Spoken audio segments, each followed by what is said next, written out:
If you like audiobooks or audio shows, check out a free trial of Audible. Just click the link in the description. Welcome to MINDSHOCK. This is Bruce McGuire, and you are listening to the Mothman series. This is episode 5, The Men in Black and Indrid Cold. Most accounts of the Mothman feature the Mothman. Not too much time is spent on the phenomena of the Men in Black, the incredible and plentiful UFO activity, as well as poltergeist activity in the Point Pleasant area of West Virginia in 1966 and 1967. The Men in Black have long been a part of ufology and UFO researchers. But the Mothman Chronicles are the first major appearance of the ominous Men in Black, long intertwined in UFO folklore and fact. Some theories point to them being secret government agents, others as alien visitors posing as humans to gather data. In both cases, their mission is simple: to intimidate witnesses of UFO and extraterrestrial phenomena into silence and contain and prevent the spread of the truth of alien existence and visitation to this world. Many skeptics scoff at such wild claims. However, these Men in Black were real. What or who they were and who they worked for is open to much debate. In the Point Pleasant area in 1966 and 1967, they sure did seem more interested in UFO and Men in Black activity than the Mothman sightings themselves. Is it possible the Mothman had nothing to do with their presence? Or are all these phenomena related? We're going to take a look at all of these things, going very, very deep into the details and the documentation of the Men in Black. To get to the root of the Men in Black activity, we must start with the enigma that is Indrid Cold. Before the Scarberry Mallet encounter on November 15th, which kickstarted a maelstrom of paranormal activity beyond just the Mothman, an event occurred on November 2nd, which no one could explain. On November 2nd, 1966, sewing machine salesman Woodrow Derenberger from Mineral Wells, West Virginia, was driving home from Ohio. At 7:30 p.m. along Route 77 in Parkersburg, West Virginia, this is about 55 miles northeast of Point Pleasant, a UFO descended before him, blocking the road. It was a metallic, cigar-shaped object. Pretty standard, one of the main types of UFOs reported during that era. Derenberger stopped. He described this UFO as the strangest thing he'd ever seen, and said it resembled a kerosene lamp chimney. The aircraft was hovering 12 inches off the road. A door opened, and a being exited the ship. The doors shut, there was a loud thunk. Then the UFO went 50 feet into the air. This being walked up to Derenberger's window. Derenberger described this being as looking like an ordinary man off the street. 6 feet tall, 35 years old, olive complexion, dark brown hair, and he was wearing a glossy metallic dark blue coat. He communicated with Woodrow telepathically. His mouth did not move. There was a fixed smile on his face the entire time.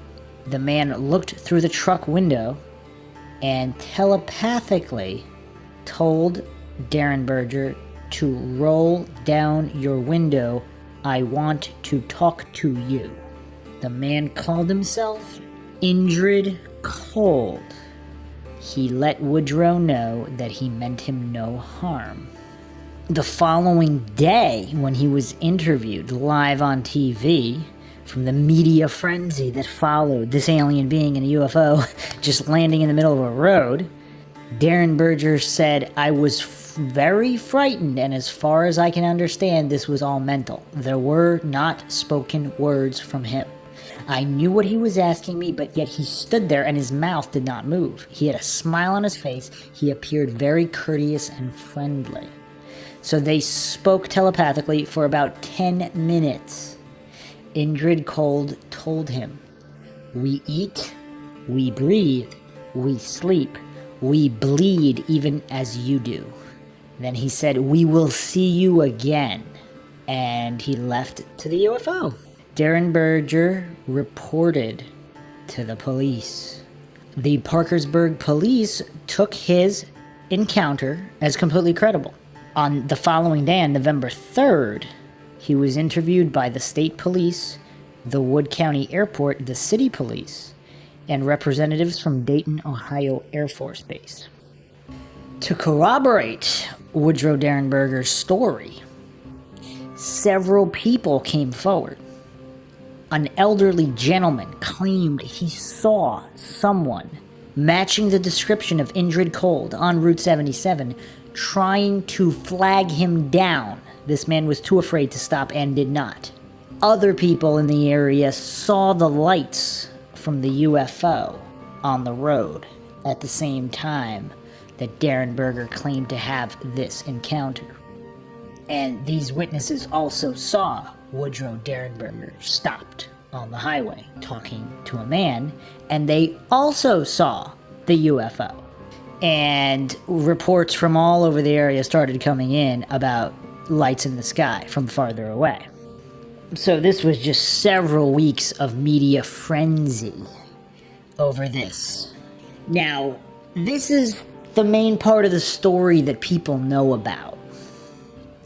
But what people don't know is that Derenberger's life was completely destroyed. Indrid Cold continued to contact him many times. And incredible claims were made that I will get into. But one step at a time. So within the month, Derenberger claimed that Indrid Cold has visited him many times. And get this, he even took him on his UFO to visit his home planet. Derenberger's wife and children also saw Indrid Cold and other strange beings that came to the house to visit multiple times. Woodrow's wife was also interviewed. She stated that these beings were, like us, traveled in everyday cars, dressed in everyday clothes, but were not humans. His family also stated that he was once gone for 6 months. Supposedly, he was with Indrid Cold.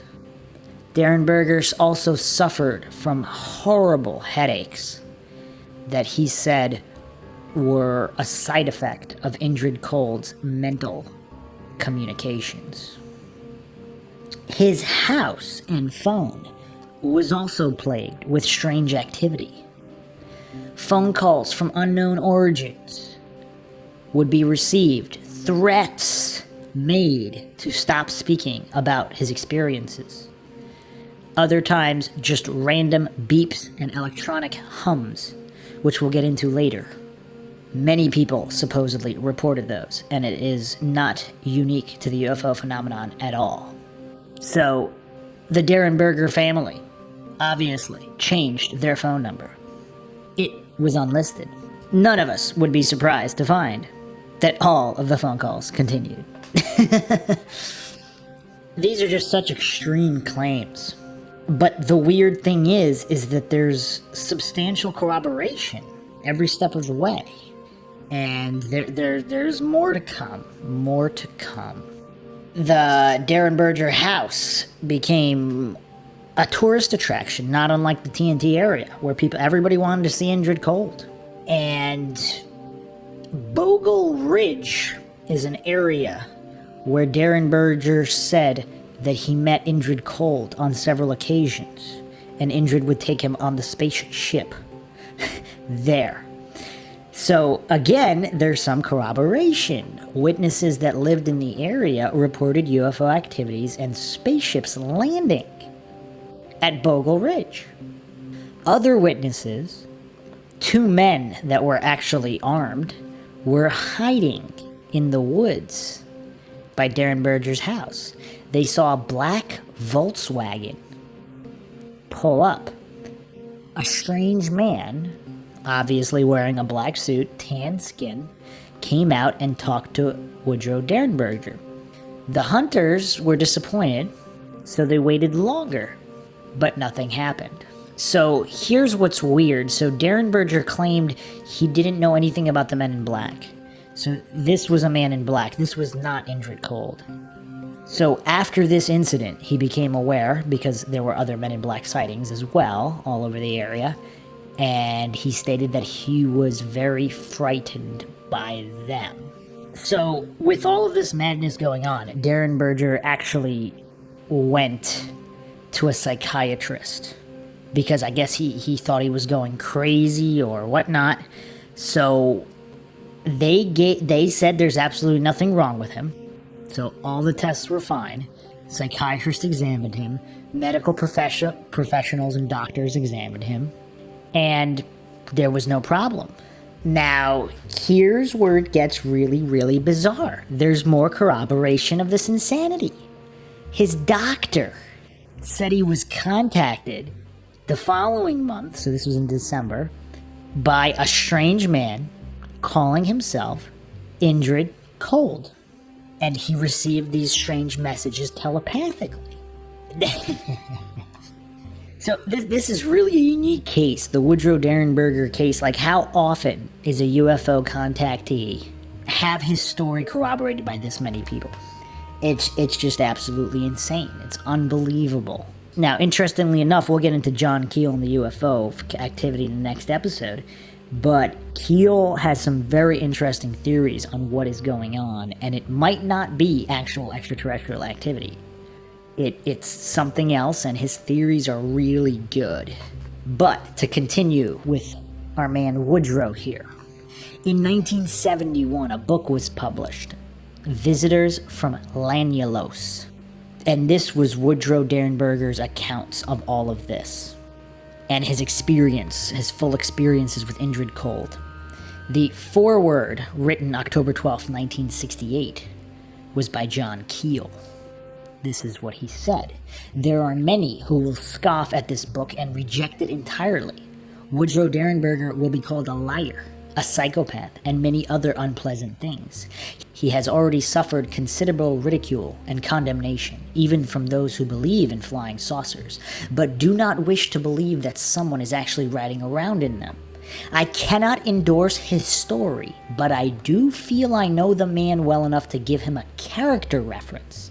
The important thing is that he seems to be telling the truth as he knows it. He sincerely believes that these things happen to him, and he is willing to expose himself to ridicule and condemnation in order to make himself heard.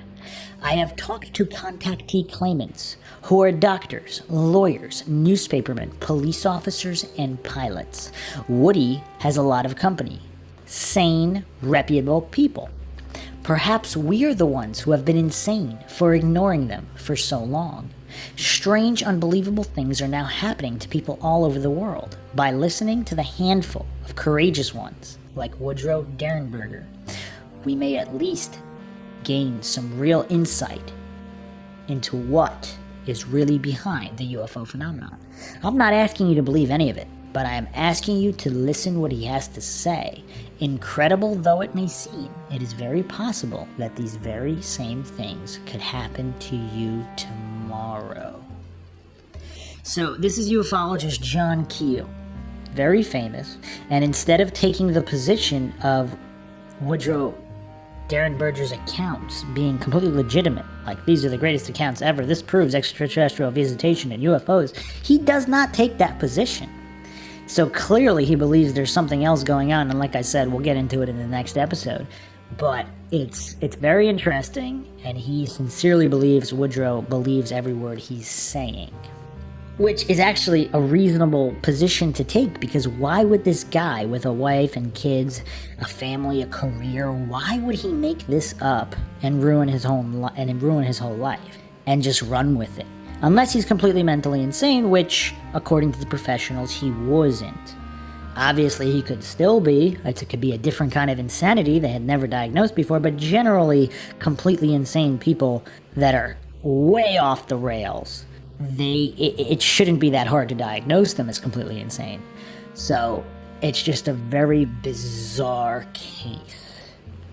So, the other thing with Woodrow Derenberger is that his life was just completely ruined.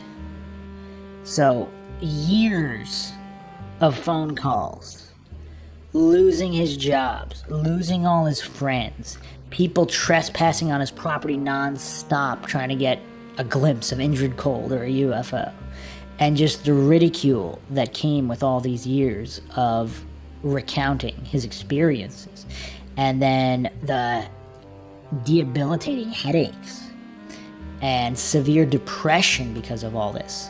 He went through a divorce, and then he actually moved away from the area. He also said that a lot of his writings or letters would just disappear from his house, and that letters that he sent to the post office would never reach their destination. Just strange things. He felt like he was always being watched. So he moved away, and I don't think it's known where he moved to. But many years later, he moved back to the area, unknown why. It's strange.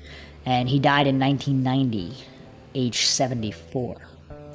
And he never once backpedaled on anything he said. Very, very interesting. So let's get a little bit more detailed. So John Keel's book, of course, The Mothman Prophecies, the definitive accounts of what occurred in Point Pleasant. And this is what he wrote extensively on everything that happened. I mean, we're talking Men in Black, we're talking Injured Cold, the Mothman, poltergeist activity. So he's got some really in-depth material here. So I'm just going to read an excerpt from the book. At 7 p.m. on November 2nd, 1966, he was heading home in his panel truck after a long, hard day on the road. The weather was sour, chill, and rainy. As he drove up a long hill outside Parkersburg on Interstate 77, a sudden crash sounded in the back of his truck. He snapped on his interior lights and looked back. A sewing machine had fallen off the top of a stereo, but there didn't seem to be any real damage. A car swept up behind him and past him. Another vehicle seemed to be following it. He eased his foot on the accelerator. He had been speeding slightly and thought it might be a police car. The vehicle, a black blob in the dark, drew alongside him, cut in front, and slowed. Woody Derenberger gaped in amazement at the thing. It wasn't an automobile, but was shaped like an old-fashioned kerosene lamp chimney, flaring at both ends, narrowing down to a small neck and then enlarging in a great bulge in the center. It was charcoal gray. He slammed on his brakes as the object turned crossways, blocking the road, stopping only 8 or 10 feet from it. A door slid on the side of the thing and a man stepped out. I didn't hear an audible voice, Woody said later. I just had a feeling, like I knew what this man was thinking. He wanted me to roll down my window. The stranger was about 5 feet 10 inches tall with long dark hair combed straight back. His skin was heavily tanned. Grinning broadly, his arms crossed and his hands tucked under his armpits, he walked to the panel truck. He was wearing a dark topcoat. Underneath it, Woody could see some kind of garment made of glistening greenish material, almost metallic in appearance. Do not be afraid. The grinning man did not speak loudly. Woody sensed the words. We mean you no harm. I come from a country much less powerful than yours. He asked for Woody's name. Woody told him. My name is Cold. I sleep, breathe, and bleed, even as you do.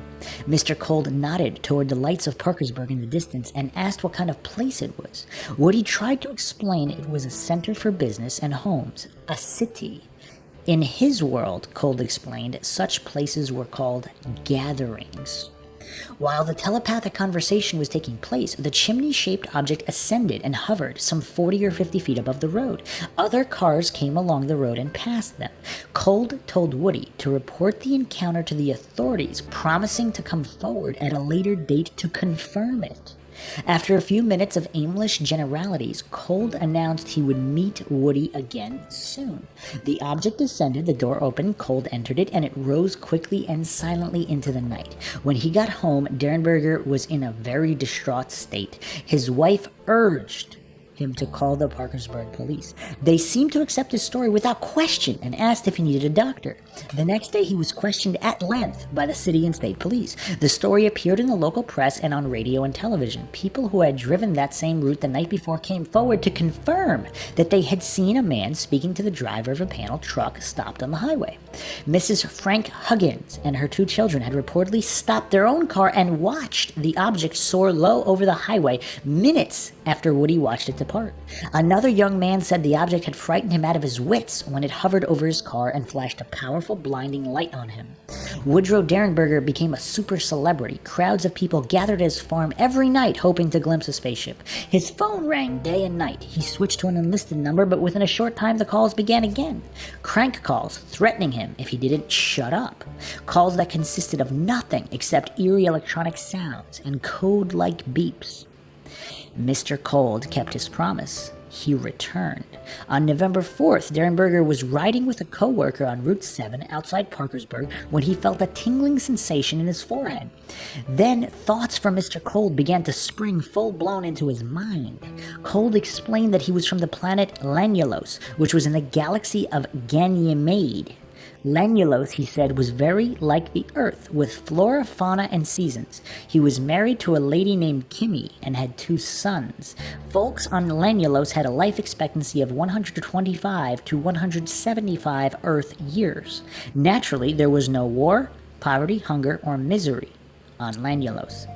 When the transmission was completed, Cold urged Woody to brace himself because withdrawal would be painful. Woody felt a sharp pain in his temple and nearly passed out. 2 weeks later, though Woody wasn't aware of it at the time, 2 salesmen visited mineral wells and went from house to house with their wares. They weren't very interested in making sales. At one house, they offered Bibles. At another, hardware. At a third, they were Mormon missionaries from Salem, Oregon. A UFO wave was taking place in Salem at that time. One man was tall, blonde, and looked like a Scandinavian. His partner was short and slight, with pointed features and a dark olive complexion. They asked questions about Woody and were particularly interested in opinions on the validity of his alleged contact. Woodrow Derenberger was living in Bedlam. A group of local UFO enthusiasts representing the Washington-based National Investigations Committee on Aerial Phenomena, NICAP, largely a lobby urging congressional UFO investigations, visited or phoned him daily, raising his ire by ordering him not to talk to anyone about his experiences. His farm looked like the TNT area. Every night, streams of cars would park all over the property he was renting, and people would sit quietly in the dark, watching, waiting. Some brought guns and hiked into the nearby hills to sit behind trees. Widespread rumors said the UFO planned to come back and land on the farm. Some of Woody's visitors were determined to bag themselves a spaceman. In the midst of all the chaos, a black Volkswagen drove up, parked, and a tan man in a neat black suit got out. He and Woody walked casually to the edge of the porch and talked. After a few minutes, the man got back into his Volkswagen and drove off. The great hunters continued to sit in the bitter cold behind their trees, their eyes anxiously searching the skies. According to Derenberger, he had been suffering from a stomach ailment for some time. Mr. Cold gave him a vial of medicine, he claimed, which cured his problem. Mr. Kevin D. and his NICAP subcommittee urged Woodrow Derenberger to submit to a psychiatric and medical examination. In early December, Woody voluntarily entered St. Joseph's Hospital in Parkersburg and underwent hours of tests administered by Dr. Morgan. I have changed his name here for reasons that will become obvious later on. A leading local psychiatrist, and Peter Velarde, an EEG technician. In his final report, Dr. Morgan stated, there was no evidence of abnormalities at all. Subsequently, a report and interpretation was obtained from Baltimore, and the report indicated no abnormalities at all and was a perfectly normal electroencephalogram. There was no evidence of organic brain damage or of seizure disorders. We were particularly concerned about epilepsy, and there was no evidence of this. The record was a normal record with no indication of any central nervous system pathology at all. There was no evidence of any psychiatric disorders. I submitted a report to the Pittsburgh subcommittee of the NICAP of the psychiatric examination of Mr. Derenberger, in which I stated that I could find no evidence of mental disorder. There was no indication of any lower pathology. I found Mr. Derenberger to be normal. The NICAP investigators sent the medical records on to the Washington office of the organization, along with detailed reports on Woody's encounter and his personal background. Typically, the NICAP news later devoted a couple of paragraphs to the Derenberger case, denouncing it as a hoax, misspelling Woody's name and referring to Cold as Cold, K-U-L-D. Woody had spelled the name C-O-L-D from the outset, and it was spelled that way through the subcommittee's documents. How NICAP arrived at the K-U-L-D spelling is a mystery in itself. Dr. Morgan, the Parkersburg psychiatrist, was watching a football game on television in his home in a suburb of the city that December when he was overcome by a strange sensation. A voice began to speak to him, announcing that it came from a spaceship somewhere overhead. He was becoming a contactee. A year later, Woodrow Derenberger was a guest on the Long John Nebels radio talk show in New York, and I was one of the panelists. Long John phoned Dr. Morgan on the air, and he described his experiences in a beeper phone conversation. While Dr. Morgan was tuning into that phantom reality of the superspectrum, Woody was entertaining more interesting visitors at Mineral Wells. A man identifying himself as Captain Bruce Parsons of the NASA Security Police of Cocoa Beach, Florida, called on him and invited him to Cape Kennedy, home of our space program. Shortly after Christmas, Woody, his wife, and children flew to Cape Kennedy to spend a week with Captain Parsons.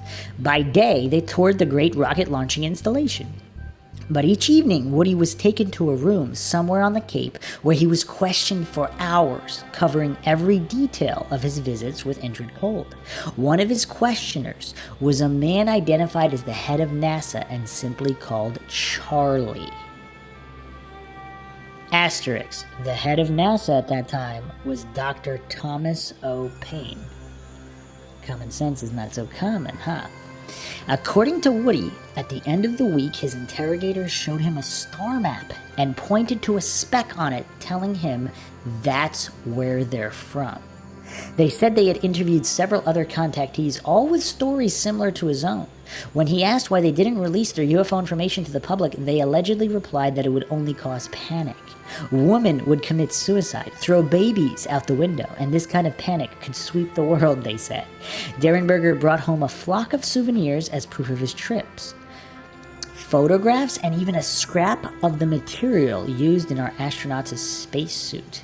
This, Woody says, is the same kind of reflective material worn by Indrid Cold under his coat on that rainy November evening. As I write this book, I keep getting phone calls warning me to stop. They have even called my wife at her place of employment, telling her to stop me or they will. These people have also called my friends, making the same threat. I have no way of knowing who these people are, yet they are calling too often to be crank calls. Several times I have written material that has disappeared from my home. When I leave home for any reason, I always lock all the doors and windows, yet several times when we returned home, we found our home had been ransacked. Drawers pulled out, papers strewn all over the floor, and valuable tapes missing, and my tape recorder broken. I have mailed letters, dropped personally by me in the post office letterbox, that have failed to reach their destination. After Woody's contact became widely known, two gentlemen dropped into the appliance store where he worked and walked directly up to him. "We think you know who we are, Mr. Derenberger," they said flatly. "We'd advise you to forget all about what you've seen." They left as abruptly as they'd arrived. Woody described them as being short, stocky, dressed in black suits, and having olive complexions. For some reason, he concluded that the men in black were really from the mafia.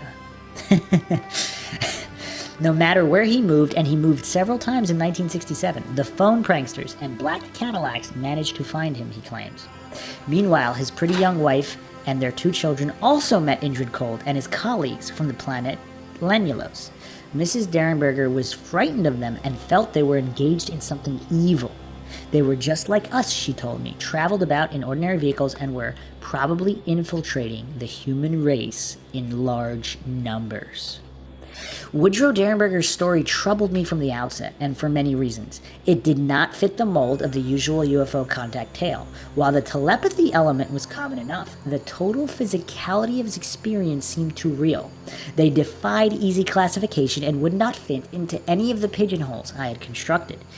Either he was the world's most convincing liar, and he had somehow trained his wife, children, and friends to back up his lies, or he had a very special set of experiences beyond the limits of ufology.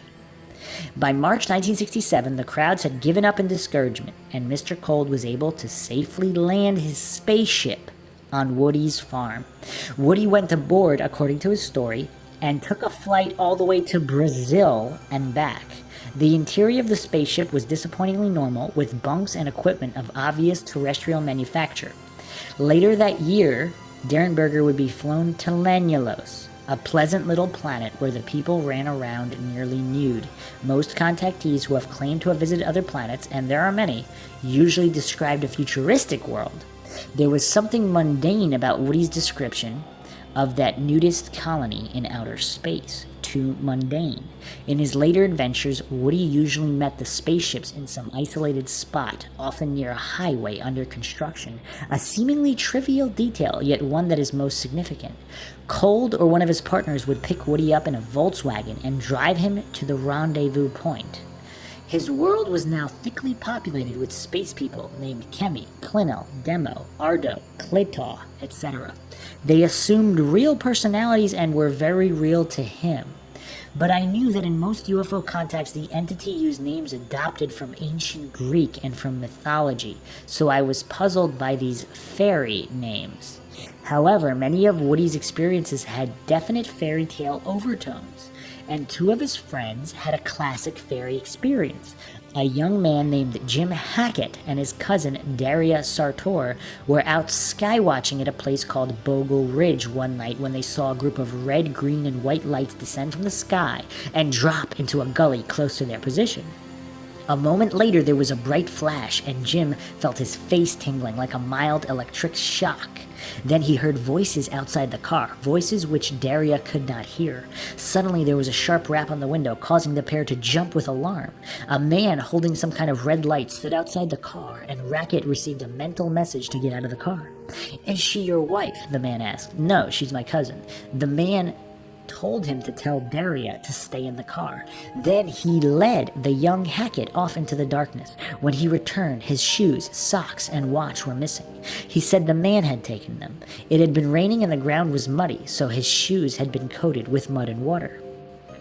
Jim and Daria visited Woody the next day, and the contactee accompanied them to the same spot on Bogle Ridge that night.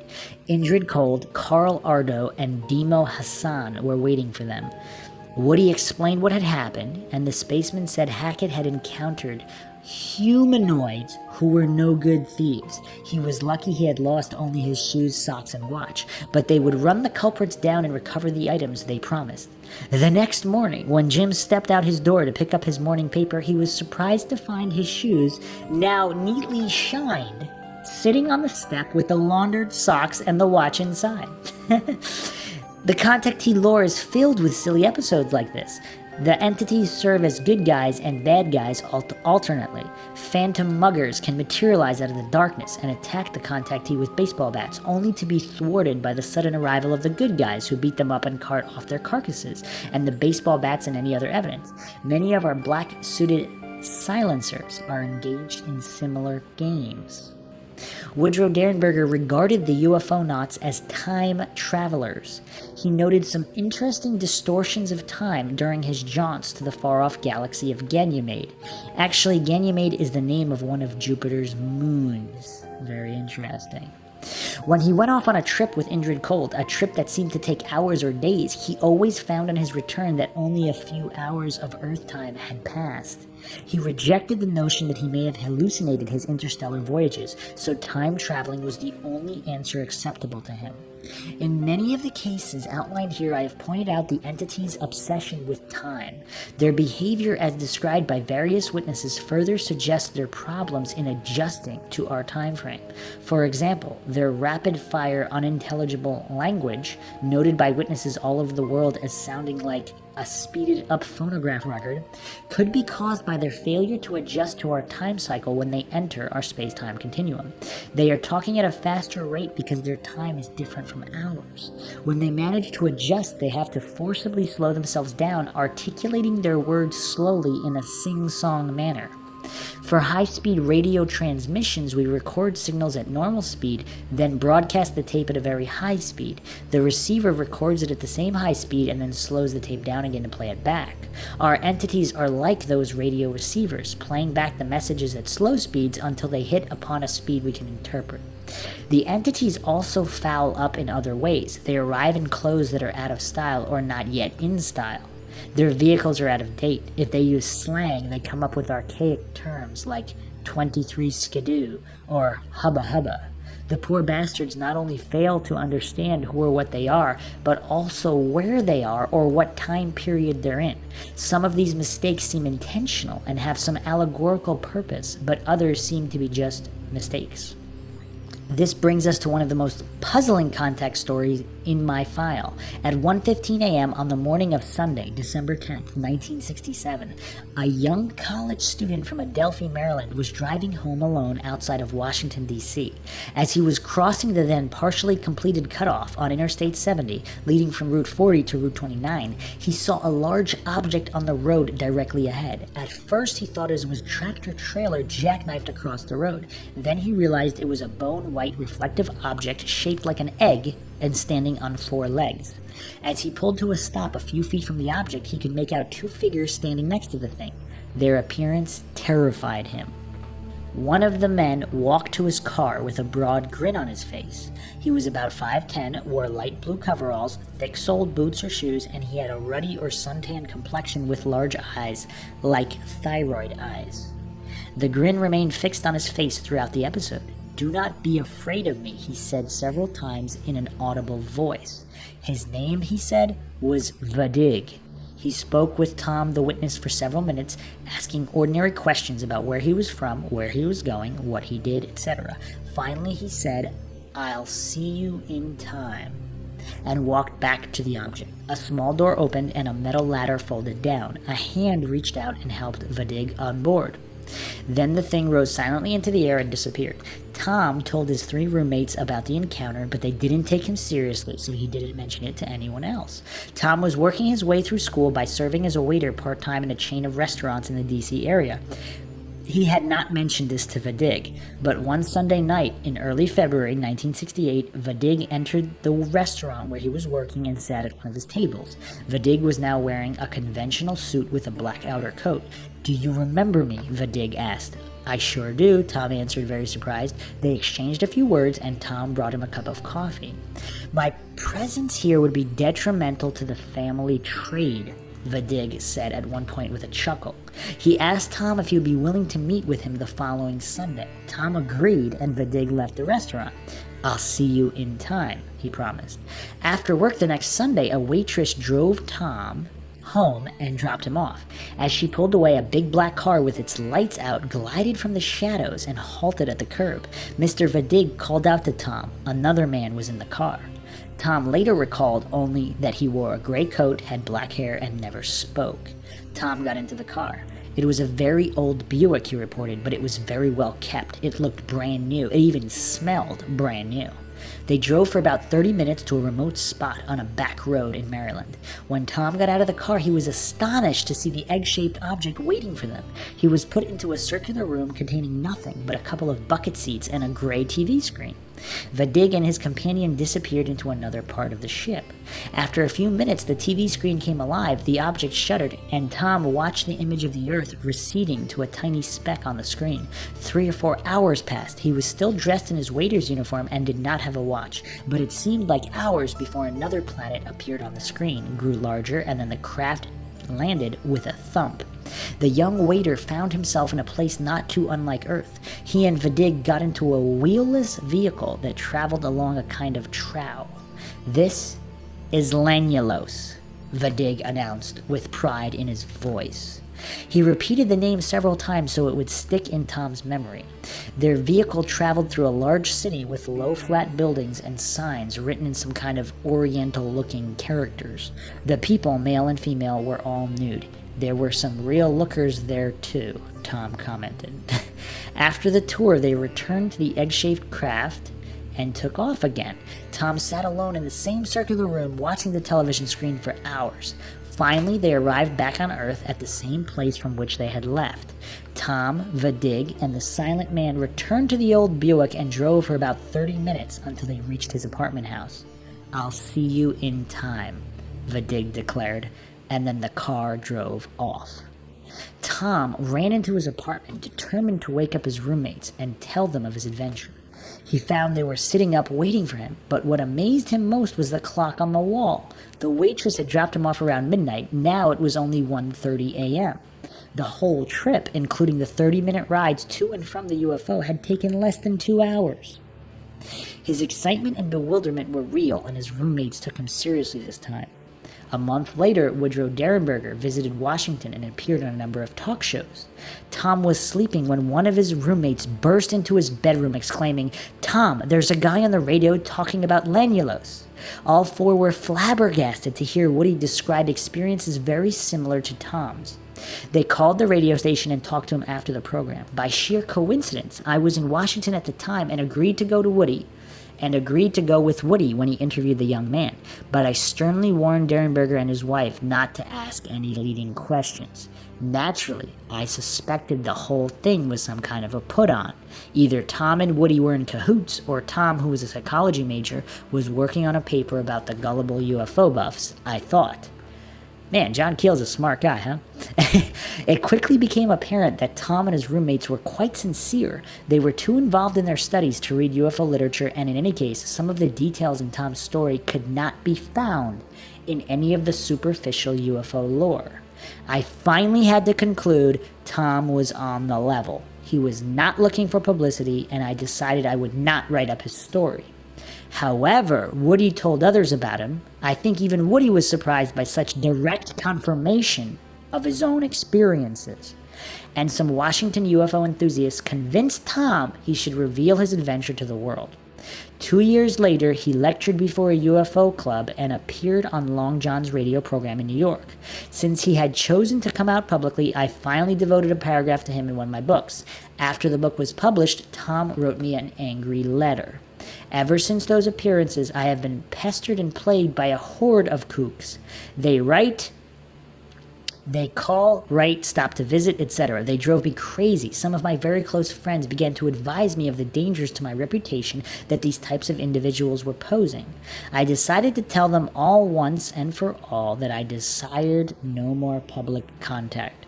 Although the experiences I had were completely true, I sometimes wish I had never revealed them to anyone. The only reason I made them known was because I thought I could help verify and help uncover some of the mystery that shrouds the UFO phenomena. I should have kept my mouth shut like I had planned to when you first interviewed me. Tom married a beautiful girl, and she didn't learn of his weird meetings with Vadig until months after the ceremony. Like so many others before him, myself included, he learned that the only thing more bizarre than the phenomena itself is the unruly mob of true believers, cranks, and irresponsible self-styled investigators who pursue the subject. Moths attracted to the flame. They tormented Charles Hickson and Calvin Parker in 1973, just as they had arrived by the carload in Point Pleasant in 1967. Okay, so we have Woody Derenberger. His story, completely spectacular. And the connection to Lanulos. Now, this stuff really isn't talked about for some reason. I don't know why. The Mothman case seems to start and end with Mothman, and the few times Indrid Cold is brought up, it's usually limited to that first encounter on the road. So all this other stuff, the visit to NASA, the visit to Lanulos, this corroboration from all sides, Indrid Cold communicating with the doctor, this is all completely bizarre and insane, and the more we go down the Mothman path, by which I mean the 1966 and 1967 occurrences in Point Pleasant, West Virginia, the more we see that all of the phenomena in this area, it's like a vortex of doom and insanity. And it just can't be denied.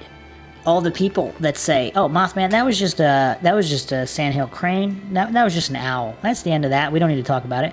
What about all the UFO and Men in Black activity? All right, UFOs were just military craft. Okay, fine. Who were the Men in Black? What is this Indrid Cold story? I mean, it's absolutely spectacular, and I'm similarly in the same boat with John Keel. I can't just jump on the bandwagon just because two guys said they visited the same planet with the same details. There could be a multitude of explanations for that, and John Keel has a good one. Like I said, we'll get into that later. But as John Keel also said in the foreword to the book, to Darren Berger's book on his experiences, it's impossible not to listen to this account and say it's a real account. This guy's really stating what he believes to be the truth, and it can be corroborated by many people. So it's a phenomena that it's happening, and it's a real phenomena. Now, what exactly is happening? That's the real mystery here. So that's pretty much the Darren Berger account, and it's completely insane. But this was not the only account of Men in Black activity. The Men in Black activity was just intertwined even with daily life in Point Pleasant at that time. In other strange twists of fate, witnesses who have claimed to have seen the Mothman were also involved in this Men in Black activity. Some of them had not seen UFOs. Others had seen UFOs and were involved in Men in Black activity. Like, we don't know what is going on in Point Pleasant. So we went over the Connie Carpenter Mothman sighting, which occurred in broad daylight on November 27th, 1966, and resulted in ciliate conjunctivitis, an inflammation of the eyes, also known as eye burn. But that, unfortunately, was not the end of Connie Carpenter's experience. She was having very strange problems. So in February, she married Keith Gordon, and they moved to a two-family house in Middleport, Ohio. So at this time, they did not have a telephone. They got a telephone later. At 8:15 a.m. on February 22nd, Connie went to go to school. She's walking down the street. A large black car pulls up beside her. She said it was a 1949 Buick. The guy driving the car opens the door and tells her to come towards him. And she thought he was just asking for directions, so she did. He was young, clean cut, about 25, wearing a colorful shirt, no jacket, even though it was very cold that day. He had neatly combed hair and appeared to be suntanned. She said what was strange about the car, it was brand new inside, even though the outside was a 1949 style. So this is 1967. So this comes up in a lot of the Men in Black cases where there's inconsistencies or mistakes, as John Keel called them, with various witnesses. Some of these cars even have that new car smell, even though it's an old vintage model. So anyway, as she approached the vehicle, the driver suddenly reached toward her, grabbed her, and tried to get her into the car. And so she was able to get away, but ripped her blouse. So she locked herself in her bedroom, and the next day, February 23rd, 3 p.m., she heard a noise on the porch. There was a knock on the door, and she saw that there was a note slipped under it. It said, "Be careful, girl, I can get you yet." So Connie and Keith, her husband, they went to the police. They gave the note to Officer Raymond Manley. The car or the driver of the car was never seen again. Now, I mentioned this briefly in one of our first episodes, that this was an instance of Men in Black activity, which there was far, far more. They also apparently, so in the movie, the Will Smith, Tommy Lee Jones movie, Men in Black, where they have the instant amnesia light, where alien activity witnesses get brainwashed or they get their memory wiped so they won't be able to report anything. This actually started with these Men in Black cases in the 60s, where these are known as phantom photographers. So people who are just randomly driving away, and then there's a bright flash when they take people's picture. Very, very strange phenomena. One of the first instances of this was in October 1967. A man in Ohio opened the door to his apartment. There was a guy in his room. He said, "I think he dressed all in black. I couldn't see his face, but he was about 5'9". I started to fumble for the light switch. When he took my picture, there was a big flash of light so bright I couldn't see a thing. The stranger ran past him out the door. Nothing was stolen in the apartment."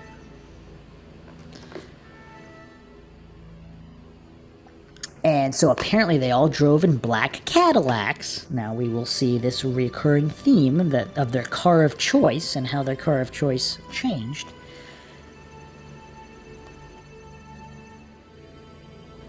So they would also go to several houses of witnesses, and they would pretend to be professional photographers so that they would take pictures of the house and the people, and then they would leave their business card, and they would leave, and they would never return to sell them the photographs. And it wasn't just phantom photographers. There were also phantom meter readers. So the Men in Black, sometimes dressed in coveralls in these cases, would knock on doors of the houses of witnesses and say that they came to read either the electric or the gas meter or the water meter. And they would go into the basement or wherever, and the owners of these houses, if they had been in there for hours, they would go check what's going on. But then they would either already be gone, even though the basement would only have one exit, and they would have seen them exit if they had exited out the door. And other times as soon as they would go check, these Men in Black would already be coming up towards the door. Other Men in Black would pose as census takers. So these were all over town, and sometimes, so these are same description. They're always tanned, average looking. Some of them drove around in black limousines and said they were taking a census. So a lot of strange things going on. And they were all over town. Mothman witness Linda Scarberry, of the most famous account, once said in an interview, the Men in Black wore black suits, black hats, and sunglasses. They drove black cars, Cadillacs, I think. They looked like human beings, but their skin was somewhat transparent. You could see the veins in their hands very clearly. Their fingers were longer than a normal person's fingers as well. Daddy shook hands with them, and he said they were awkward in shaking hands. They seemed to not know what to do or how to shake hands. She also said one of the cars would follow us around. There were 3 men in the car. The Men in Black went so far as to follow us through the drive-thru of a restaurant. We were afraid to turn around and just looked in the mirror at them. Steve and Mary Mallett, the other couple of the original Mothman account, also reported Men in Black activity, but it was a woman. So it was a man and a woman, and these were pretending to be photographers. So they wanted to take a picture. They thought they were just so strange. They took down the license plate, and these people were driving a Volkswagen. And the police came back and said that plate number is non-existent. And this is another recurring theme where license plates are taken down many times, and they always come back as this license plate doesn't exist.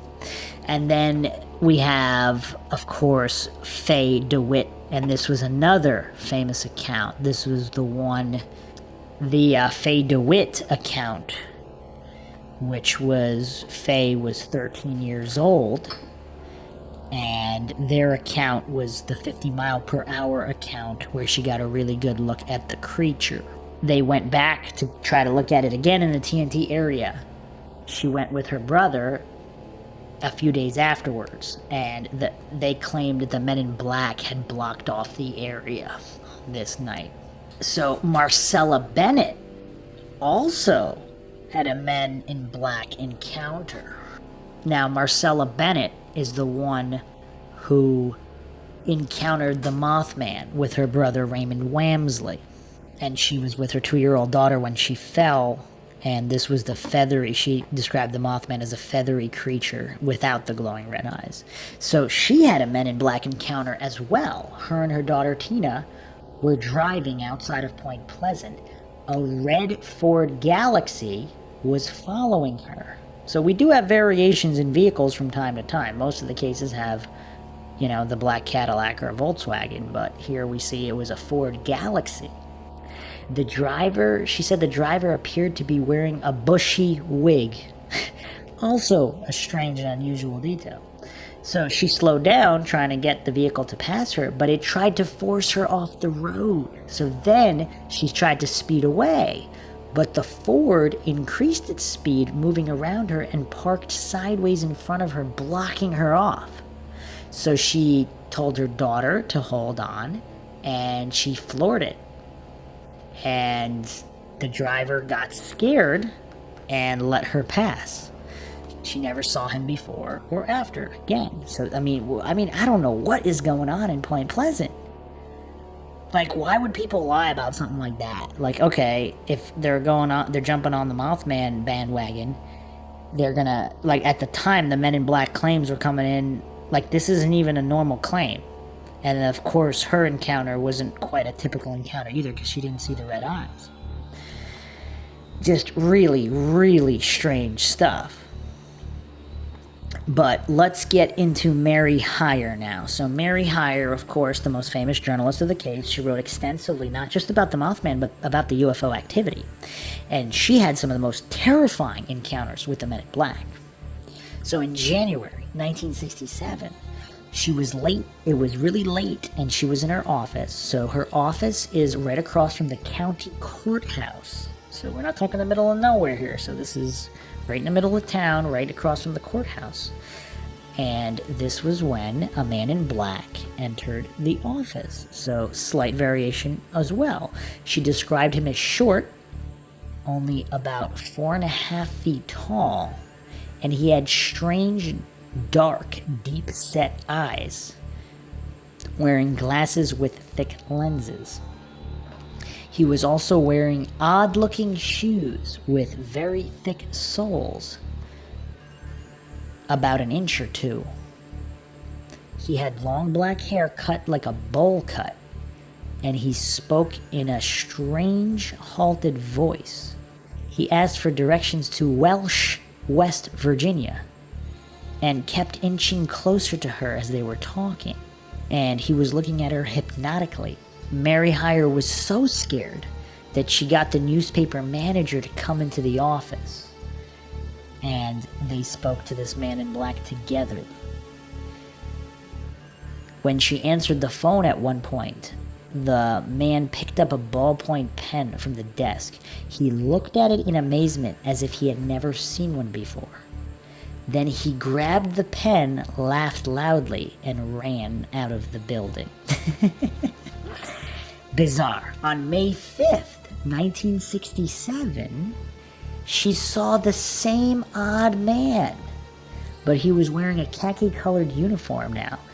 He was just walking on the street, and he still had the thick-soled shoes. And he appeared alarmed when he saw her approaching him. He ran away toward a large black car that suddenly came speeding around the corner. He climbed in, and they drove off. 3 days later, so this is May 8th, 1967, 11:30 p.m., Mary Hyre was just getting home from a meeting, and she was on the porch opening her front door. A black car stopped outside her house. A man got out. He snapped a picture with a blinding bright white flash and then drove off. And she was really disoriented. Okay, now December 22nd, 1967. So this is Christmas week after the Silver Bridge collapse, which signaled the end of the Mothman sightings. 2 men entered Mary Hyer's office. They were both short. They were wearing black overcoats. They had dark complexion and Eastern features. So again, we have some deviation in these accounts here. So all they wanted to know was about UFO reports in the area. So Mary Hyre showed them a folder of press clippings, but they didn't really care about that. They asked her what she would do if someone ordered her to stop writing about UFOs. She said she wouldn't listen. They looked at each other strangely. She went back to work, and when she looked up again, they vanished. So, the same afternoon, we're still on December 22nd, 1967, another strange man enters Hyer's office. He calls himself Jack Brown. So he's about 5'7", black eyes, crazy black hair, and very long fingers. And his skin tone is even darker than all the others, but he still has Eastern features. He's wearing a suit that does not fit right, a black suit with a strange knot in the tie. He claims to be a UFO researcher, and he also asks Mary Hyre what would she do if she was told to stop writing about UFOs. She asked him about the other men, and he said he knew of no other men. And he talked in a stammering fashion and also asked her about John Keel and her seeing UFOs in the area, which they did. He wanted to know where John Keel was, and he wanted Mary Hyre to show him the sighting location. Mary Hyre refused and said she was going home. This man then visited several witnesses. So we're talking the Scarberries, the Mallets, and Connie Carpenter. They all said they were extremely uneasy and uncomfortable. So this is Jack Brown here. I'm going to get more specifics in a moment. When he talked to these other witnesses, he said he was a friend of Mary Hyre's. He also had a tape recorder, but he seemed to not know exactly what it was or how to use it. And he also didn't really seem like he was interested in the Mothman or UFO reports. To all these other witnesses, he was only asking about Mary Hyre and John Keel. So to some, he had said he didn't know Keel. Later, to others, he said him and Keel were good friends. Another time, he said he was a reporter from Cambridge, Ohio. But he then accidentally said he didn't know where Columbus, Ohio was. And after this evening, he was never seen again. Okay, so John Keel himself also had quite a few Men in Black encounters. He reported all of them to the police, and the police were on the lookout for these Men in Black. I mean, we're not talking rumors here. We're talking about police reports filed. We're talking about a real phenomenon. There's these strange men around town. The residents of Point Pleasant at this point were more concerned with who these Men in Black were, driving around in black Cadillacs and scaring people and talking to people and acting weird and bizarre, than they were about the Mothman. They didn't even care about the Mothman at this point. It was all about the Men in Black. And this is one of the most overlooked factors of the Mothman case. One of the many reasons why the Mothman case is one of the most fascinating out of all paranormal and supernatural cases. So, John Keel was on the lookout for these Men in Black. He talked to all these witnesses of Mothman, UFO, Men in Black encounters. So when he's in West Virginia and Ohio, he would actually get calls at his hotel informing him where the Men in Black were and what they were doing. When he would rush over, they would now be gone. So Keel said that the Men in Black at this point drove black Cadillacs. When he started writing about them in articles that they drove black Cadillacs, they switched to Volkswagens. And once again, the license plates of witnesses that had taken down the license plates, the police traced them and said they had never been issued, that they were not issued plates. Another mystery person was a blonde woman in her 30s with a southern accent. So she went around talking to people who Keel had interviewed. And she talked to certain witnesses that he had not mentioned. So somehow she knew he talked to them. She claimed to be his secretary. So that is how people talked to her, because they believed that she was his secretary. She carried a clipboard. It included a form with personal questions about these witnesses' health, income, what kind of cars they had, their family background, and strange, sophisticated questions about their UFO sightings. So, and John Keel didn't even find out about this woman until many months later, when one of his friends in Ohio told him about this woman.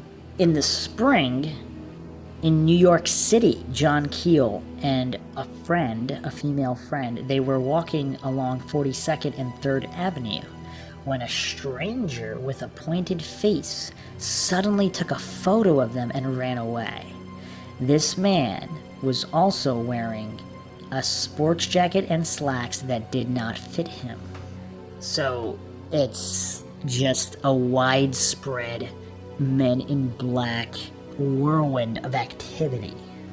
I'm going to go into even more specifics about these encounters, once again from John Keel's book, The Mothman Prophecies. What is rarely written about, the Men in Black were spotted on the Silver Bridge before it collapsed. So let's look at this account from John Keel's book. Around 2 a.m. I finally got a line through to Point Pleasant and was very much relieved when Mary Heyer picked up her phone. She spoke very slowly, obviously exhausted. "It's the most terrible thing I've ever seen," she told me, "but I was kind of prepared for it. You know those dreams I had? Well, it was exactly like that. The packages floating in the water. The people crying for help. Those dreams came true." "Is everyone all right?" I asked anxiously. "The McDaniels, Connie, the others?" "I think so. It'll be a while before we know who was on the bridge. There could have been as many as 100 people. Some of them were rescued, but an awful lot of them are trapped under all that metal." After a month of brutally hard work, divers and rescue teams recovered 38 bodies. Several other people in Ohio and West Virginia were never heard from again, and it was assumed they also went down with the bridge. A number of UFO witnesses were among the dead. "I talked to one woman who lives right by the bridge," Mary continued. "She says that 2 days ago she saw 2 men climbing the bridge." "Climbing on it?" "Yes, they weren't walking across, they were climbing around the sides of it." "Was she able to describe them?" "They were wearing checkered coats and black trousers. She couldn't see their faces too well because they were so far away, but she did notice their shoes. They weren't wearing boots, just ordinary shoes. She thought that was odd because of the weather we'd been having." "You'd better have the police talk with her, Mary," I said. "I will. There's just so much to do. People are coming from all over, and as soon as my phone was working again, I started getting calls from newspapers and radio stations all over the country." "You'd better try to get some sleep." "I know, but I just can't leave the office now. Ambulance and rescue trucks are coming in from all over. They'll be working all night. I've got to be there." Later, the bridge was lifted from the water piece by piece and reconstructed in a field near Henderson. Engineers finally determined the collapse was due to metal fatigue and structural failure. "John," Mary began hesitantly, "do you think this had anything to do with UFOs and the bird?" "There's no answer to that, Mary. Maybe there were people on that bridge that could have told us something. I knew the condition of the bridge, and I'd heard warnings about something terrible that was going to happen. If I could have put things together sooner, maybe we could have saved all those lives. It's not your fault. Some things are just meant to be. You can't change the future, even when you know what is going to happen." I heard the sound of a woman weeping in the background. "A woman just came in. Her husband is missing," Mary whispered. "After we hung up, I sat for a long time by my big glass windows, looking out over the lights of Manhattan Island. For 1 long year, my life had been intertwined with the lives of the people of Point Pleasant. I had been led into relationships and events that seemed hard to follow, a structured pattern beyond my control, even beyond my understanding. I had stood on those distant hills and watched those wretched bouncing lights mock me. In the months ahead, there would be many changes in the lives of those who had been touched by the Garuda." Roger and Linda Scarberry would divorce, as would Woodrow Derenberger. What has become a tradition among contactees would remarry, this time to a beautiful young woman who was also a contactee. They would slip away to obscurity in another state. Others would eventually suffer nervous breakdowns and undergo long periods of hospitalization. A few would even commit suicide. Death would claim too many of the participants in the dramas of 1967. Mrs. Mary Heyer passed away in 1970. Ivan T. Sanderson left us in 1973. Dr. Edward U. Condon, Fred Freed, and many others would be gone long before the 10th anniversary of the appearance of the winged thing in front of the old power plant.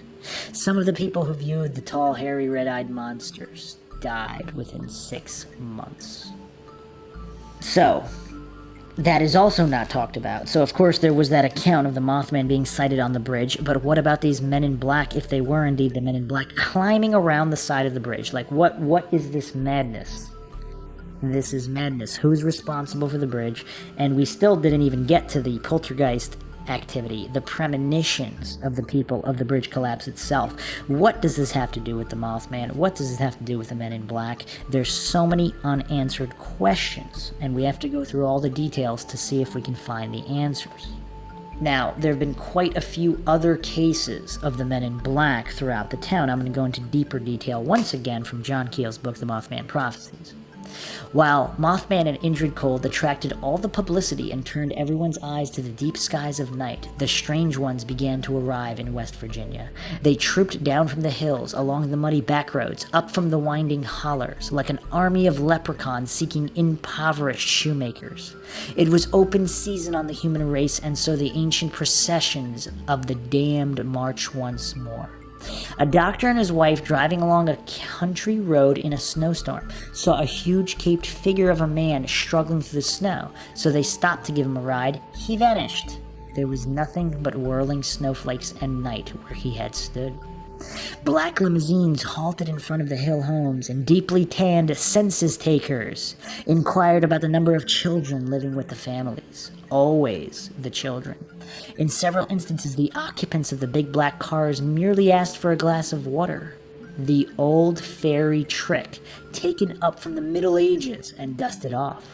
A blonde woman in her 30s, well-groomed in a soft southern accent, visited people in Ohio and West Virginia whom I had interviewed. She introduced herself as John Keel's secretary, thus winning instant admission.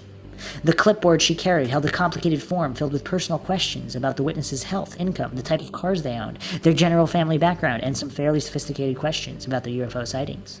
Not the type of questions a run-of-the-mill UFO buff would ask. I have no secretary. I didn't learn about this woman until months later when one of my friends in Ohio wrote to me and happened to mention, "As I told your secretary when she was here." Then I checked and found she had visited many people, most of whom I had never mentioned in print. How had she located them? There were other weird types on the loose. In early December, one of them tried to waylay Mrs. Marcella Bennett, one of the ladies who had the frightening meeting with the Mothman in the TNT area on November 16th. She and her small daughter Tina were driving along deserted back road outside of Point Pleasant when she became aware of a red Ford Galaxy following her. It was driven by a large man, a stranger, she said, who appeared to be wearing a very bushy fright wig. She slowed down, expecting the vehicle would pass. Instead, it tried to force her off the road. She accelerated and the other car raced around her, shot down the road, and disappeared around a bend. When she circled the bend, she was alarmed to find that the Ford was now parked crossways on the narrow dirt road, blocking it. Badly frightened, she warned her daughter to hold on and jammed the gas pedal to the floor. The other driver, seeing that she didn't mean to stop, pulled over hastily and let her pass. She had never seen the man before, and she never saw him again. Molestations of this sort were rare, virtually non-existent in Point Pleasant before Mothman arrived. Mrs. Mary Heyer entertained the first of her long string of peculiar visitors early in January 1967. She was working late in her office opposite the county courthouse when her door opened and a very small man entered. He was about 4 feet 6 inches tall, she told me in a phone call soon afterward. Although it was about 20 degrees outside, he was wearing nothing but a short-sleeved blue shirt and blue trousers of thin-looking material. His eyes were dark and deep-set and were covered with thick-lensed glasses. He was wearing odd shoes shoes with very thick soles, which probably added an inch or two to his height. Speaking in a low, halting voice, he asked for directions to Welch, West Virginia, a town in the southeastern tip of the state. She thought at first that he had some kind of speech impediment. His black hair was long and cut squarely, like a bowl haircut, and his eyes remained fixed on her in an unflinching, hypnotic way. He kept getting closer and closer, she reported, his funny eyes staring at me almost hypnotically. He told her a long-winded, disjointed story about his truck breaking down in Detroit, Michigan. He had hitchhiked all the way from Detroit. As he talked, he inched closer and closer to her, and she became frightened, thinking she had some kind of a nut on her hands. She pulled back from her desk and ran into the back room where her newspaper circulation manager was working on a telephone campaign. He joined her and they spoke together to the little man. He seemed to know more about West Virginia than we did, she declared later. At one point, the telephone rang, and while she was speaking on it, the little man picked up a ballpoint pen from her desk and examined it with amazement, as if he had never seen a pen before. "You can have that if you want it," she offered. He responded with a loud, peculiar laugh, kind of like a cackle. Then he ran out into the night and disappeared around a corner. The next day, Mrs. Heyer checked with the sheriff office to find out if there was any mentally deficient person on the loose. Not a bad idea. The answer was negative. On the afternoon of January 9th, 1967, Edward Christensen and his family returned to their new home in Wildwood, New Jersey, after a trip to Florida. They had just moved into a new house, some distance from the place where they had lived at the time of their November UFO sighting. Neither their address nor phone number was listed in the then-current phone book. They entered their house by the back door. The front door was still heavily bolted and locked, the way they had left it when they had gone to Florida. At 5:30 p.m., there was a knock on the front door. Mrs. Arlene Christensen was in the kitchen preparing dinner. "Check and see who that is," she told her 17-year-old daughter, Connie.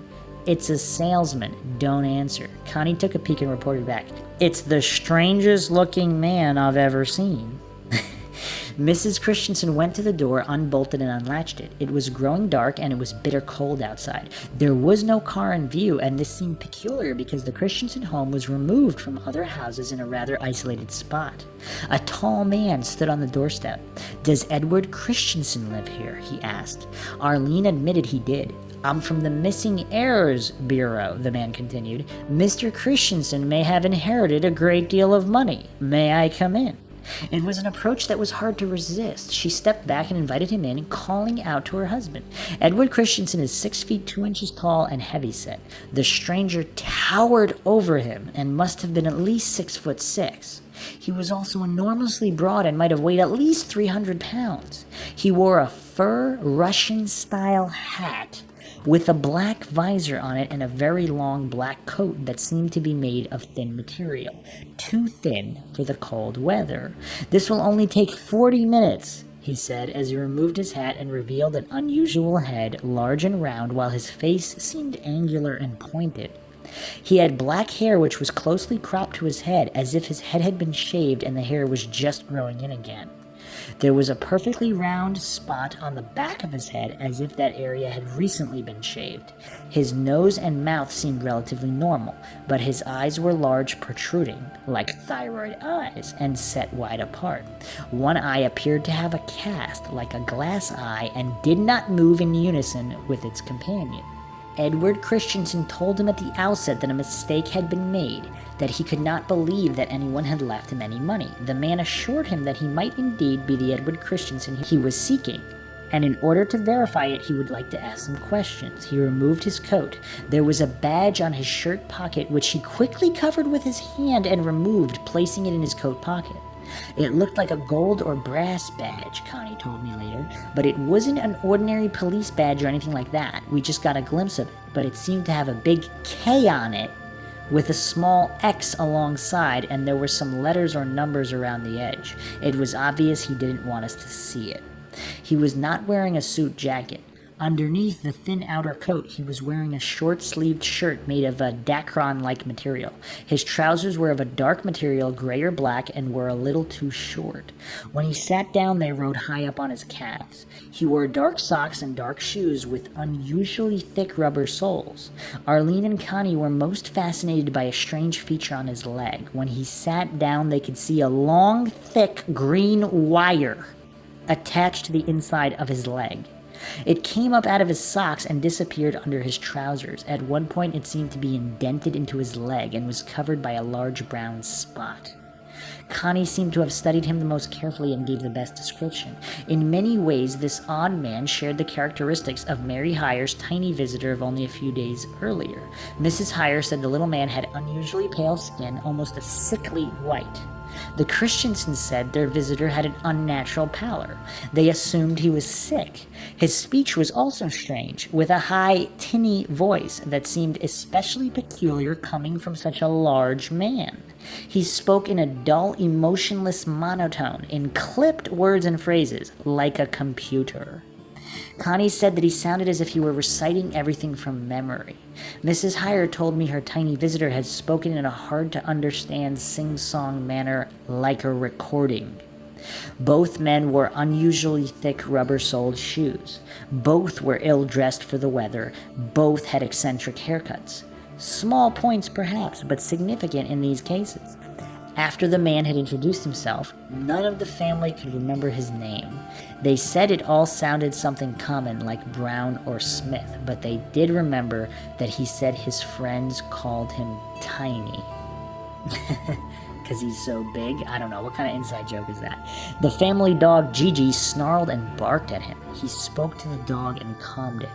When Tiny had seated himself, Mrs. Christensen told him they were about to eat and asked him if he wanted to join them. He replied that he was on a diet, but that he would like a glass of water in about 10 minutes. He seemed to wheeze. They all noted like a man with asthma, and he appeared to have difficulty breathing. Tiny produced a small notebook and a pen and assured the family that this was not any kind of confidence game.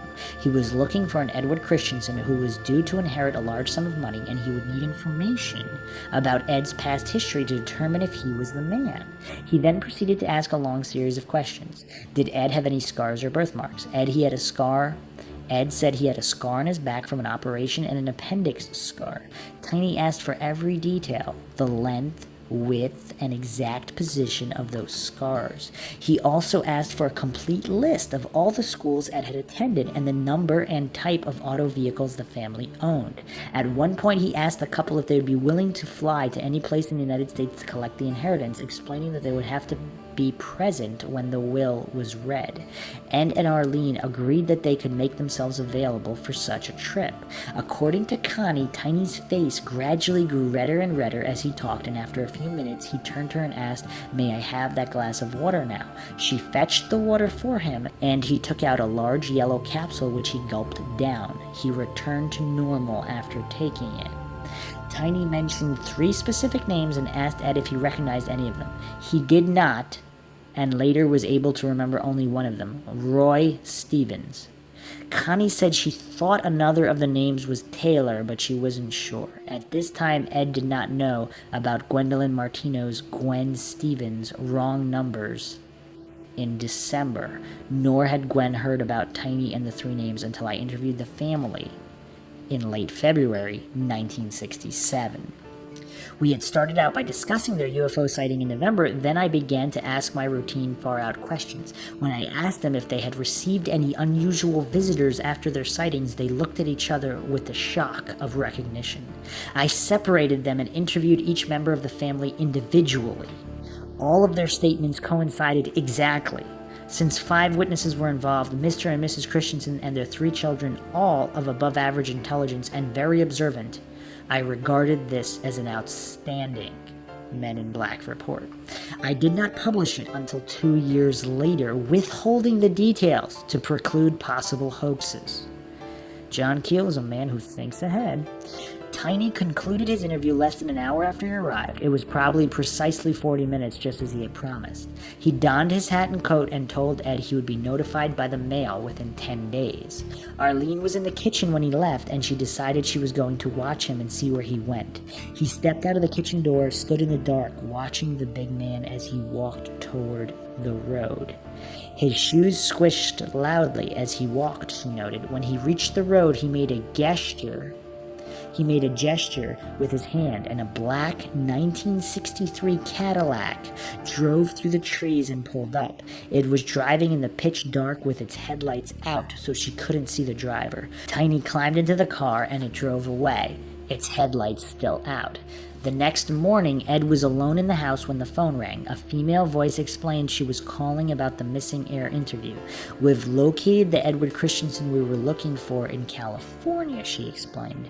Ed said he had felt sure he wasn't the right one, thanked her, and hung up. When he told his family about the call, they all dismissed the incident from their minds until my interview with them. The wire running up the leg is one feature I have been unable to fit into my research in other MIB cases. It has never been repeated. Was Tiny wearing electric socks, or was he a wired android operated by remote control? As for his badge, I suspect that the K was really the Greek letter Sigma E, which has turned up repeatedly in other UFO cases and is often used by scientists to express the strange or unknown. So this is really interesting. John Keel is presenting the theory that the men in black were androids of some kind. Some people think they're clones, that there's some kind of men in black factory where they're government agent clones. He's saying they could possibly be androids, and this is one of the only cases where they had, a wired leg observed. Very, very interesting.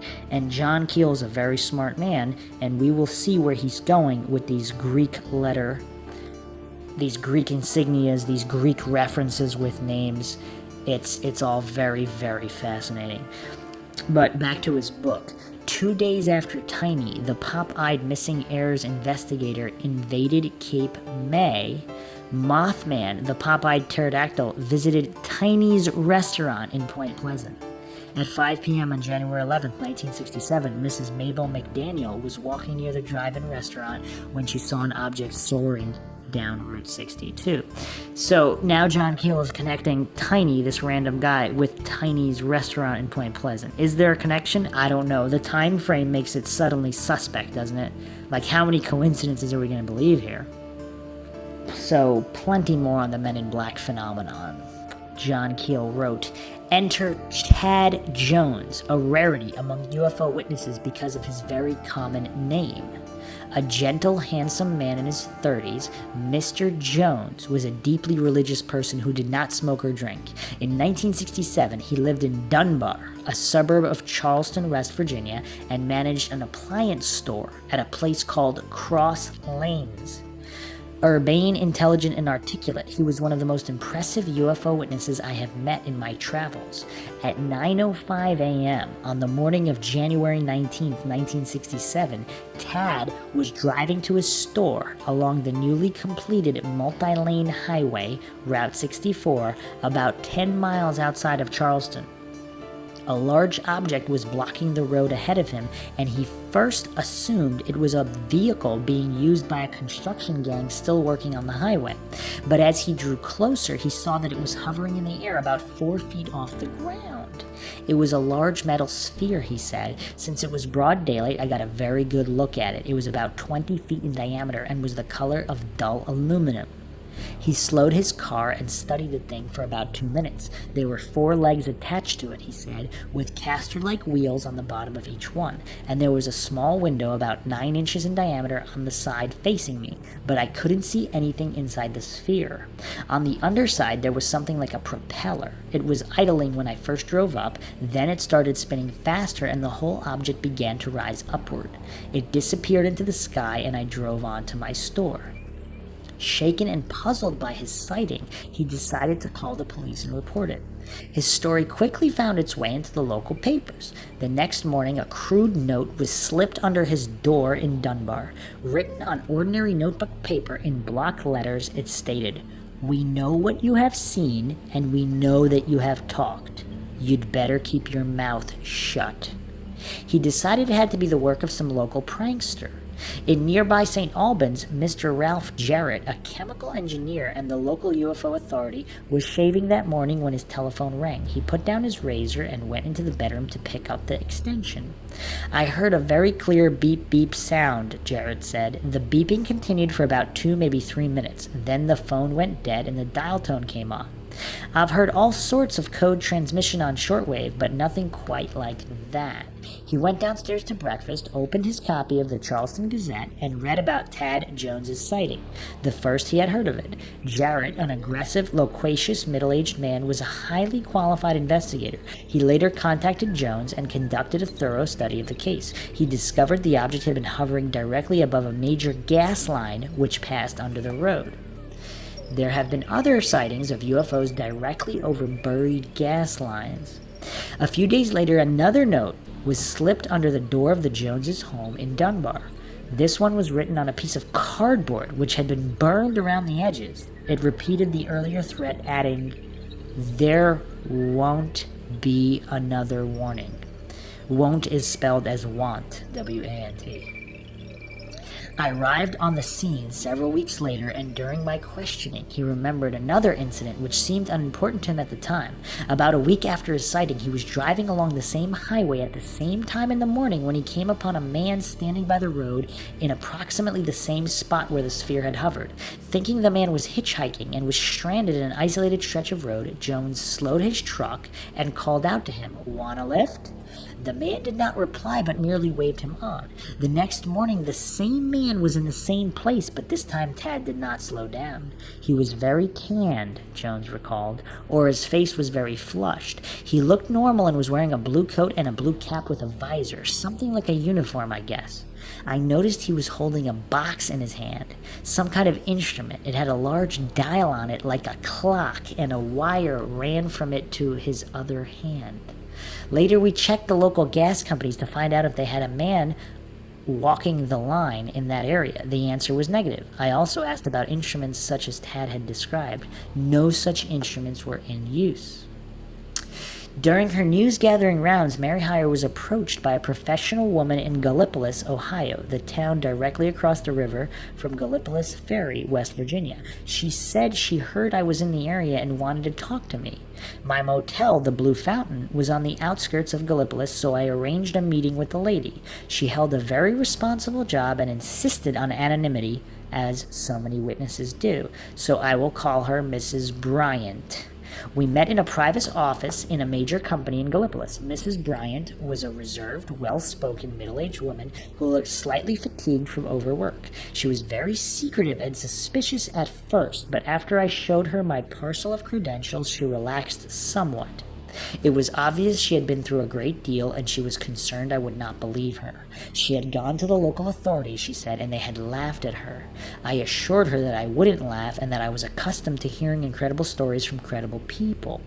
Last November, I think it was the 2nd or 3rd, she began, I was out behind this building getting ready to go home. It was 7 or 8 o'clock. Suddenly, there was a little flash, like a camera flash gun going off directly above me, and then I saw a thing, some kind of flying machine. I couldn't move. I guess I was frozen with fright. This thing landed right there in the parking lot, not 20 feet away from me. It was like a big cylinder. Anyway, it didn't make the slightest bit of noise. It just drifted down and stopped.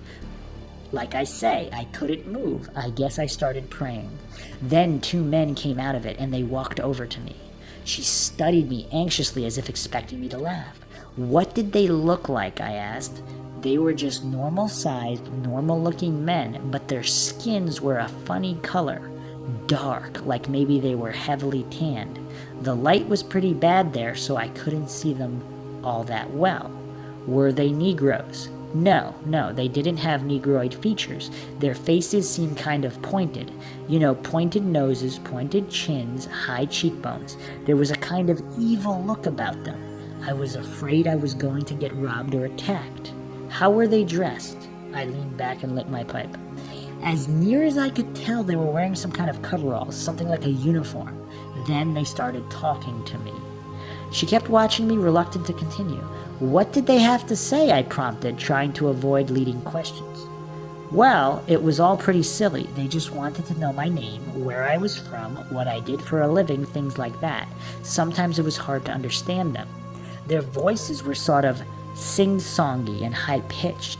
It was like listening to a phonograph record played at the wrong speed. And they kept asking me for the time. They asked, "What is your time?" 2 or 3 times. Finally, they just walked back to the thing and it took off. Then I could move again. I was scared out of my wits, but I decided not to tell anyone. Then, a couple of days later, I heard about a man up near Parkersburg who had the same thing happen to him. His name is Woodrow Derenberger, I volunteered. Have you met him? No, I just heard something about him in the radio. She paused and moistened her thin lips. I wonder, did he ever see those men again? He says he did. She looked relieved. Well, I saw them again. I saw them in broad daylight walking right down the main street in Gallipolis. This time they were dressed in normal clothes. They looked like anybody. They sort of nodded to me when they passed me. I got scared all over again, real scared. That's when I went to the police and told them what I saw. They laughed at me and said I was probably just imagining things. She paused again and shook her head sadly. You see, I've been to the police before about my cattle rustlers. I guess they think I'm some kind of a nut. I went to the FBI too. They came out to my place but said they couldn't find anything. After that, someone tapped my telephone. Maybe it was the FBI. I was scribbling in my pocket notebook. A year or two later, I would have classified Mrs. Bryant. A year or two earlier, I would have classified Mrs. Bryant as a paranoid schizophrenic. But she didn't seem like a common run-of-the-mill nut. She and her 2 teenage sons lived on a farm outside of Gallipolis. She kept cows there, and beginning in 1963 to 1964, she started having troubles with cattle rustlers who butchered the animals in the field. Whoever they were, she observed, they didn't seem to want the choice cuts. They just took the brains, eyeballs, udders, and organs that, would normally throw away. Had she ever caught the culprits in the act? Several times, she said. I'd see them out in the field and go after them with a shotgun, but they always got away. They're tall men and they wear white coveralls, which is kind of stupid because they really stand out in the dark. And they can certainly run and jump. I've seen them leap over high fences from a standing start. Her home burned to the ground during that period, and she built a new 1-story ranch house on the same site. One night when she was alone in the new house, she said she woke up and found herself unable to move. She felt a wave of almost overpowering heat as she heard the kitchen door open. She had double locked it before going to bed. While she lay there helplessly, she said she saw a tall figure walk through the kitchen and apparently go out another locked door on the other side. After it left, she was able to move. Other strange sounds pervaded the house, she claimed. She and her children often heard heavy footsteps on the roof and loud metallic clangs. After interviewing her, I drove out alone to her house to talk to her children. The Bryant farm was quite isolated on a hilly back road. The house stood on a knoll overlooking the surrounding fields. Her teenage son was a down-to-earth boy, used to the responsibility of being the man in the family. He confirmed his mother's stories about the rustlers and added some interesting details. He pointed out some nearby trees. One night, he said, as he and his mother were walking up the road, they saw a large glowing object hovering directly above the trees. She was scared real bad, he noted. Their telephone often went dead for no reason. Other times they got calls that just consisted of strange beeping sounds and electronic music. He also mentioned the big gray flying boxcars that often flew over the area at treetop level. It's a wonder they don't crash, he said. If they flew any lower, they'd have to put their wheels down. When I examined the kitchen of the little house, I found that the locked door through which the nocturnal phantom had supposedly exited led to nowhere. There were no steps outside, just a very steep drop of about 10 feet to the ground. Later, I checked with the local police about rumors of disappearing dogs and cattle in the area, and I brought up Mrs. Bryant's name. That poor woman, I was told, she's always seeing things. Just a couple of months back, she came in here with some story about spacemen walking around Gallipolis. Before that, it was cattle rustlers. So Miss Bryant still sits on her farm watching the strange lights in her fields, and then when her phone rings, she waits a long time before she picks it up. So, wow. That's a bizarre case. So unless John Keel is just absolutely lying about everything, we have some very strange occurrences here. So this is going on the same time as Woodrow Derenberger? Or are these aliens related? Is this some weird type of government experiment? What is going on in this town? And why is it going on? Are these simply time travelers? You know, we see the same details going on all the time. I mean, here's a really out there theory. If the government used this area for some kind of strange experiment on how people would react to UFOs, aliens, men in black, flying monsters, I mean, it's kind of really insane to think about, and how they came up with this idea to do this and all these various phenomena. I don't know how they could fake the poltergeist activity. I mean, that's a little bit tougher. But expanding on that theory, perhaps there was some crazy mind control, some MK Ultra type activity making all these witnesses believe what they saw, even though it wasn't true. Some kind of crazy, insane, brainwashing wave. It's just, this whole thing is just crazy and bizarre. So, expanding on the phantom photographers, John Keel writes, one Sunday afternoon in the spring of 1967, I was walking along 42nd Street and 3rd Avenue with a lady friend. There were very few people on the streets at the time. Suddenly, a tall, thin man came around a corner. His face was gaunt and pointed, and he was carrying a camera. He raised the camera and deliberately took our picture, and then he turned and ran up the street. My friend knew nothing about the men in black, and it is not unusual to see tourists snapping pictures in New York City. I deliberately refrained from making any comment. That was strange, she remarked, and he was such an evil-looking man. Why did he take our picture? I can only shrug. The man, incidentally, was not dressed in black. He was wearing a sports jacket and slacks, but his clothes seemed to hang very poorly on his thin frame. A few days later, Dan Drazen phoned me. He was preparing to go back to West Virginia with a camera crew. You know, this probably doesn't mean anything, he said slowly, but the other day I was walking through Midtown Manhattan and an Indian took my picture. He was even wearing a black suit. Dan knew of my concern with the men in black, but he was not well known to the UFO enthusiasts. I had tried to tell myself that the photographer on 3rd Avenue was a UFO nut of some kind. Probably just a tourist, I offered. Probably. In West Virginia, Mrs. Heyer was continuing to have problems. A luminous object appeared over her house and projected a powerful beam of light into her backyard. She was not home at the time, but her husband and several neighbors saw it. Then, one evening, her confused little man reappeared on the streets of Point Pleasant. She was certain it was the same man who has visited her office in January. This time, he was wearing a khaki-colored uniform, but had on the same thick-soled shoes. When he saw Mary approaching him, he looked alarmed, took off on a dead run, and leaped into a black car driven by a very large man. Was this tiny? By the time I got out in the line of traffic, Mary said, he was gone across the bridge into Ohio. I didn't get the license plate, but the color looked orange. 3 days later, on May 8th, Mrs. Heyer arrived home from a civic meeting around 11:30 p.m. Just as she was opening her front door, a large black car squealed to a stop directly outside her house. She stood on her porch and watched as a man got out of the vehicle, raised a camera to his face, and snapped her picture. His flash gun was very bright, she reported. It blinded me momentarily. While I was standing there rubbing my eyes, he got back into his car and drove off. I couldn't see if there was anyone else in the car. She paused. Now, why do you suppose anyone would want to take my picture like that? Why indeed? Our men in black were now engaged in a new game, or perhaps the game had been going on for years, but no one had ever noticed it before. As if I didn't have enough trouble already, now I was chasing phantom photographers all over the landscape.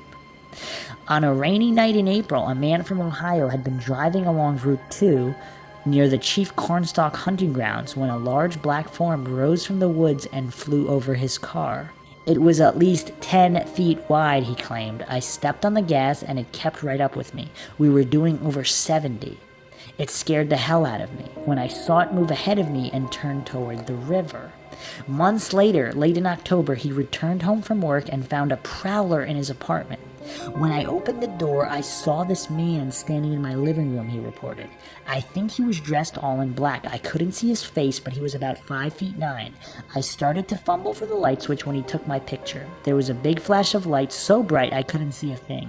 While I was rubbing my eyes, the burglar darted past me and went out the open door. I guess I arrived just in time because nothing was missing. Burglars with flash guns. 60 miles north of Point Pleasant, a young family in Belpre, Ohio, was having the full range of UFO-associated problems. The man in the family, I'll call him Ben, had seen a UFO hovering near a chemical plant on the river. He'd heard you could signal to the object, so he flashed his car's spotlight at it. The spotlight went out instantly, and later he found that all the electrical systems in his car had burned out. His sighting marked the beginning of all kinds of weird happenings. First, his telephone went crazy. Like so many others, he had not reported his sighting to anyone yet, but began to receive the beeping calls. The calls from metallic voices, urging him to attend undefined meetings. He never went. A poltergeist moved into Ben's house. Drawers opened themselves. Objects disappeared. A heavy cabinet pushed against a window was moved by some force. Later, I tried to move this cabinet by myself and found it was too heavy. Ben's wife began to notice unusual people in the neighborhood. Ben received a mild scare that August as he was walking down Main Street in Parkersburg and saw two black-garbed, oriental-looking men who grinned at him broadly as if they knew him. They appeared to be confused or drunken, he noticed, and seemed to have difficulty walking. Ben knew nothing of the MIB lore, but the men so alarmed him that he crossed to the other side of the street. He had more UFO sightings and more freak phone calls.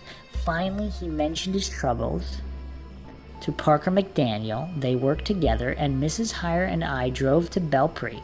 2 weeks before our visit, according to Ben's wife, a black car had stopped in front of their house, and a man in a black suit had apparently taken photos with a large camera. 2 of their neighbors had also witnessed this and corroborated their story. The photographer did not pay any attention to any of the other houses on the street. On Long Island, less than 30 miles from New York City, UFOs, men in black, and phantom photographers were all very busy that summer. Eventually, I gathered reports of the photographers from as far away as Seattle. An aerospace engineer in the Northwest reported, "For some 3 days, photographs were taken of our house. We thought they might be realtors or someone doing a film on the area. Then began the telephone interference, mail stoppage and misdirection, etc. The engineer, a well-educated man with a responsible position in a major aircraft company, involved himself in UFO research as a hobby. At first he assumed the photographers, telephone harassers, and all were agents of the government. Then something uncanny attacked his new home. Twice, a very powerful specter-like influence visited the house which projected fear of an incredible nature," he wrote. "I am certain that anyone who did not understand these things would have been driven in very short order to the state mental hospital." Another attack was interference with the time constants of a heartbeat. I would be awakened with a pulse of over 200. However, I was always awakened because I sleep with plastic ear stoppers, and in each of about 30 to 35 instances, the noise awakened me. I heard of this heartbeat phenomenon in Massachusetts and several other places and put it down as more psychological than physiological. When Mary Heyer complained of hearing a loud, pulsing heartbeat sound late at night, I knew she had suffered one severe heart attack and worried that she was really hearing her own heartbeat. The Linda Scarberry and the McDaniels complained of hearing the same sound. Roger Scarborough was haunted by something else, by dreams of a great eye floating in the sky over Mary's house. Point Pleasant was filled with omens and portents. A man and a woman carrying a camera visited Steve and Mary Mallet, wanting to take pictures of them. Mr. Mallet took down the license plate on their Volkswagen, and when Mary had the police check it out, it proved to be non-existent. This business with license numbers was repeated over and over and in many places. Witnesses would carefully note the plates on the black Cadillacs and mysterious panel trucks, but when the police ran a routine check, the computers came up with a blank. When you consider the many millions of licenses issued in the United States, the odds against your being able to manufacture an unlisted number are astronomical. Yet our men in black always manage to come up with unused numbers. There were more incidents of this type during the October 1973 wave. Phantom photographer reports have been rare in England, but in 1973, two leading British ufologists, Brainsley Lepore Trench and J.B. Dallaire, came across an incident involving the Bogart family who live in a forest near Maresfield, Sussex. The Bogarts' isolated cottage had been plagued with apparitions, strange sounds, and poltergeist activity, and a large number of low-flying luminous objects have been seen repeatedly in the vicinity. On more than one occasion, Mrs. Bogart alleges that she had been perturbed to find a yellow Volkswagen car having smoked glass windows following her discreetly at a distance, Dallaire reports.